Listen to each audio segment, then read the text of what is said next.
Explained by the Billy Meier contacts, mysteries, myths, legends, conspiracy theories, historical inaccuracies, and more. Compiled by David Chance, revised October 18, 2023. George Washington French and Indian War. See also 7 Years' War. Contact Report 544. Then there was the President George Washington, who actually started the First World War with the 7 Years' War from 1756 to 1763, which means that 3 world wars have already taken place, and not just 2. Although your father Svath already told me that, but I had completely forgotten it, so I only stumbled upon it again through this chronicle here. Well, Washington, as a military leader in the War of Independence, as a liberal thinker, was also a shrewd leader of state when the Constitution was being drafted. At the age of 22, he was still a British officer in the American colonies. He was thereby then involved in an incident that was fundamentally the cause of the real First World War, which shook the earth. With 160 soldiers, in 1754, he patrolled the Ohio Valley between British and French territories. In May of that year, the French sent a diplomat to get Washington out of their territory. However, the latter ordered the firing on the diplomatic corps, wherethrough the French negotiator and about 13 of his soldiers who went with him were deliberately murdered, with Washington's hope of driving a wedge between the French and the British, because only such a conflict between the two colonial powers could lead to the success regarding the American War of Independence. This felony led to the triggering of the so-called French and Indian War, from which, 2 years later, emerged the bloody conflicts between the great European powers, and thus the 7 Years' War, which was fought in America, Europe, and Asia, and therefore was worldwide, which is why this was the real First World War, which is concealed from the world's population. Contact Report 555. The 2 official wars were already in the 20th century, but if the 7-Year War from 1756 to 1763 is added, which was effectively a world war and which was fought in America, Europe, and Asia, then the Fourth World War would be imminent. The First World War was triggered by the murderous machinations of George Washington, the later first U.S. president, who was then still a British officer in the American colonies and had a French delegation of negotiators assassinated. Contact Report 673. The conspiracy was staged by the slave owner Augustine Washington, born in Great Britain in 1693 and deceased in 1743, the father of the later first president of America, George Washington. The conspirators counted several thousand colonists, who secretly called themselves Americans in their circles and who strove to establish their own form of government, which, however, was kept secret from the outside under threat of death, which is why nothing in writing was ever recorded and nothing was ever written to the outside, so that the whole thing could always be kept secret, even to this day. In 1732, his son, George Washington, was born, who then became the first president of the United States of America and died in 1799. Early on, he was involved in the conspiracy of his father, to whom he was completely addicted, following with his followers also the goal of his own American state formation, and did not omit anything to achieve this goal one day. Although he lacked a good school education as well as a valuable general education, because he was very uneducated, unread, and ignorant, which he could later improve with the help of a decisive woman. Overall, however, he was able to cover up the whole thing to a large extent, to which his origin as part of the economic and cultural elite of the slavery plantation owners of the state of Virginia came in very handy to him, because through his origin he also came into contact with a wealthy and influential and very cultivated nobleman named Lord William Fairfax, and won his trust and help. He also owned large estates in Great Britain.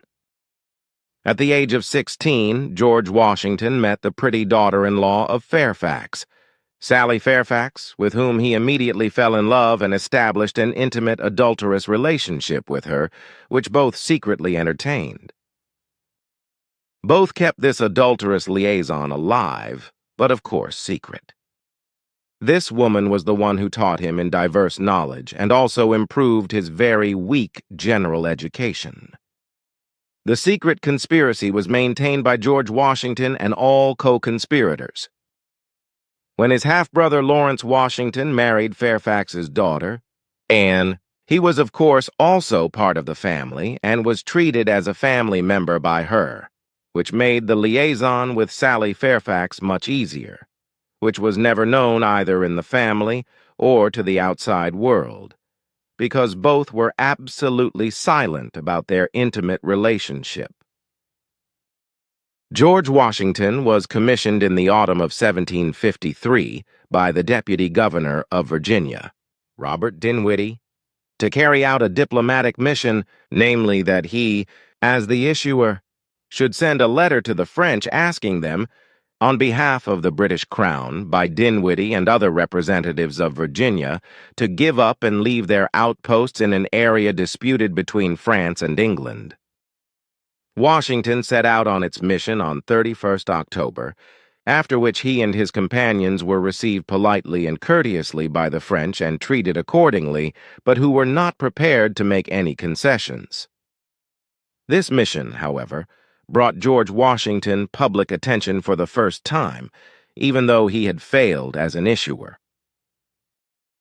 Nevertheless, in the spring of 1754, when he was only 22 years old, Governor Dinwiddie entrusted him, with the approval of the Virginia House of Representatives, to take command of a small militia troop of 160 men in the spring of 1754, with the task of observing the French outposts located in the Western Territories as well as the strategically important points.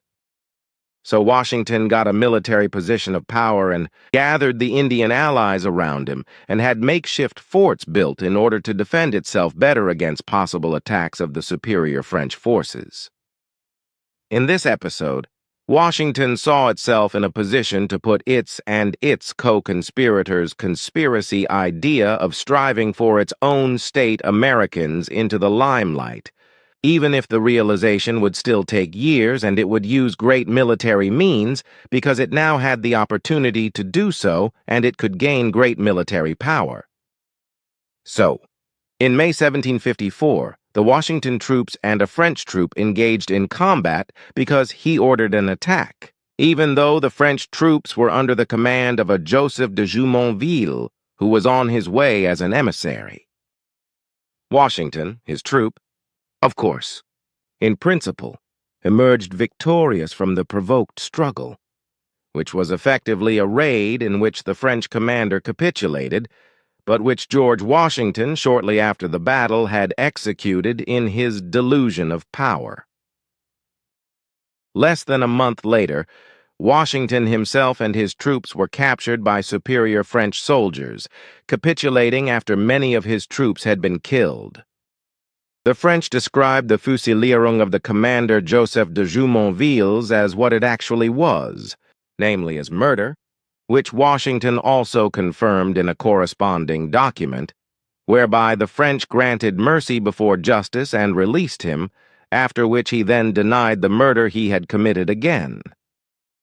And it was these incidents, triggered by George Washington, who was full of hatred and thoughts of revenge against the French and who saw himself as Americans, and thus as American, that led to the war from 1754 to 1763, which from the American point of view is called the French and Indian War, which is regarded as a partial conflict of the 7 Years' War, which then broke out in 1756. And since at that time the entire origin of the First World War began with the machinations and triggered armed conflicts of the aforementioned Americans or early American George Washington, by whose provocation the whole thing could come about. In the first place, in the background, together with his thousand-fold Americans co-conspirators, it is clear to us that the First World War was triggered by the USA with its first citizens, who secretly called themselves Americans or American in a later sense.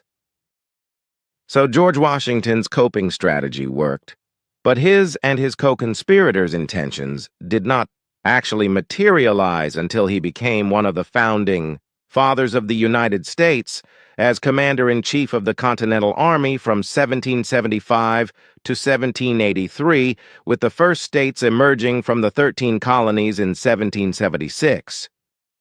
In 1789 to 1797, he became the first President of the United States of America. But what is interesting is that to this day, nothing has ever become public about this Americans conspiracy. Every announcement, however small, has been punished with death. Are you saying that that's why people were actually murdered? Yes, there are 73 people in my father's annals who were hanged by the conspirators. This is typical for the USA, even in those days when it was not called United States of America, but was called Americans by the conspirators, which is equivalent to America. And that you judge and describe the thing World War I, in which Europe was also involved and which was effectively global, as originating from the USA, that is really plausible, logical, and therefore to be understood, because the conspirator George Washington was just as much an Americans as his co-conspirators were, and his insidious warlike murderous machinations led to war. As you say, this assessment is logical. Contact Report 704. And this was already the case at the earliest and most fundamental times, when George Washington, before he advanced to become the first U.S. president, had a white-flagged French negotiating troop treacherously shot dead. Contact Report 717. 1947. Even George Washington, who held the presidency as the first president of the United States of America from 1789 to 1797, was a murderer, war criminal, and traitor.